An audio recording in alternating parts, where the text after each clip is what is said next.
Welcome to Rich Tribe. Listen, I want to share a truth with you today that absolutely shattered how I used to look at financial freedom. Here it is. Wealth is built in a circle, not in isolation. Period. If you look at literally anyone who has achieved massive generational success, they didn't do it alone. They are surrounded by a carefully curated network. Basically, a net worth multiplying mastermind. So today, we're diving straight into exactly how you can build or join a wealth circle of your very own. Okay, hold on a second. That sounds fantastic if you already have millions sitting in the bank. But let's be real here. How do I find these high net worth individuals? And more importantly, how do I actually get them to let me into their inner circle if I'm not rich yet? Like, I don't exactly have a massive portfolio to show off right now. John, that is the exact trap most guys fall into. They think cold hard cash is the only entry fee. But let's look at a classic story from the book, The Psychology of Money. Everyone knows Warren Buffett and Charlie Munger, right? But about 40 years ago, there was a third guy in their investing circle, a man named Rick Guerin. They made investments together, interviewed managers together, the whole shebang. So what happened to Rick? Well, Buffett later said, Charlie and I always knew that we would become incredibly wealthy. We were not in a hurry. Rick was just as smart as us, but he was in a hurry. You see, Rick took on massive leverage, got margin called in the 1970s downturn, and literally had to sell his shares back to Warren for pennies. Wow. Okay. So you're saying the price of admission to their circle wasn't just the size of their bank accounts? Exactly. The true entry fee to a wealth circle is a disciplined mindset and patience. You do not need $1 million to pull up a chair to the table. You just need a millionaire's patience and a deep understanding of value. Now, before we go any farther, let's get crystal clear on what we're actually talking about here. A mastermind isn't just some casual networking mixer where you hand out business cards and sip cheap coffee. No way. It is a highly intentional, small group of people that you meet with regularly to grow wealth and assets over time. You share your growth plans, hold each other accountable, and strategize. This is your inner circle. All right, I get what it is, but I still have this nagging feeling of intimidation. I'm just an average guy, working an average 9 to 5. Why on earth would wealthy, highly successful people want to sit in a room and talk to me? And that right there brilliantly illustrates the biggest barrier you're facing, the employee mindset. Look, if you walk into a room of elite wealth builders thinking like an employee, they are going to smell it on you immediately. The employee mindset is totally passive. It waits for orders, avoids risk like the plague, and is only thinking about that next paycheck. The wealth mindset, on the other hand, is entirely built on taking ownership and creating value. Wealthy people don't care about your corporate job title. They care about your perspective. Are you just looking to extract value from them? Or are you actually looking to create value alongside them? If you want to sit at their table, you've got to break free from that employee mindset, and you do it through a few practical steps. Number 1, self-awareness. Know exactly what unique value you bring to the world. Number 2, seek feedback. Don't run and hide from failure. Treat it as data. And number 3, volunteer for leadership. Wait, you mean at my current job? Absolutely. Get your feet wet. Put your feet to the fire. Stop hiding in the background, just waiting to be handed an opportunity. Actively seek out responsibility. That is exactly how you build the internal confidence to eventually approach anyone, whether they're a middle manager, a CEO, or a self-made millionaire, as a true peer.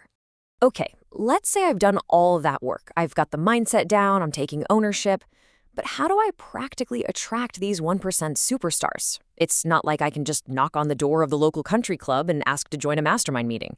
Well, here is the blunt reality. Superstars only network with other stars. If you want to attract the top 1%, you have got to elevate your own standards to match theirs. You cannot be a mediocre player hoping to be carried by champions. You must become a superstar in your own right, in your own specific domain. Now notice that all of these superstar traits require absolutely zero financial capital.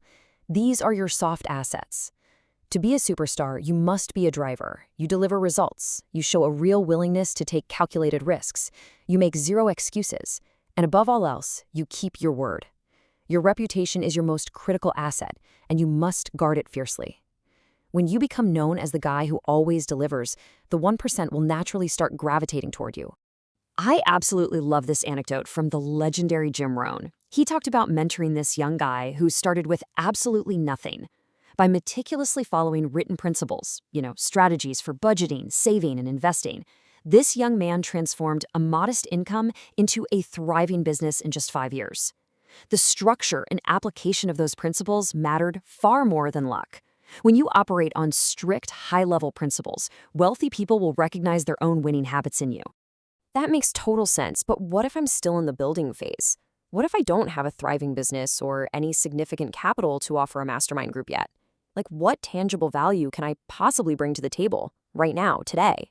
That is a highly practical question, John. And the answer is something called the art of fusion. Listen, even if you have $0 in your bank account, your immense value to a wealth circle can be acting as the bridge. Fusion is simply the ability to connect one person to another person so they can synergize and create value. If you make it a daily habit to introduce two people who can benefit from knowing each other, you suddenly become indispensable. But here's the real secret to doing this effectively. You don't just connect them on a dry transactional level. You don't just introduce a job seeker to a business owner. You connect them on shared human realities. Maybe you know they both have a deep passion for vintage cars, or they share a specific taste in jazz music, or a shared philanthropic interest. When you fuse people together based on personal resonance, you build deep, profound trust. And let me tell you, the person who controls the network controls the wealth. Now, if you're gaining value from this and want to keep elevating your financial mindset, subscribe to Rich Treeb's channel, like, comment, and share. Doing so really helps us bring even more of these wealth-building secrets directly to you. Okay, now let's look at what actually happens once you're inside the mastermind. Section 2, Sustaining Generational Wealth. You see, getting into the inner circle is just the beginning. The ultimate goal of the mastermind isn't just to make a quick buck. It's about what you do with the value once it starts flowing in. And this brings us to one of the most powerful concepts from our sources. Wealth is what you don't see. True wealth involves suppressing the ego. It's all about delaying gratification. A real mastermind keeps you grounded. When you start making serious money, the temptation is always to buy the flashy car or the giant house, just to prove to everyone else that you made it. But a high-level circle, they'll remind you that spending money to show people how much money you have is literally the fastest way to have less money. Instead, your mastermind holds you accountable. They make sure you're converting the value you create into hard, inheritable assets. We're talking about stocks, real estate, acquiring businesses, and establishing educational funds.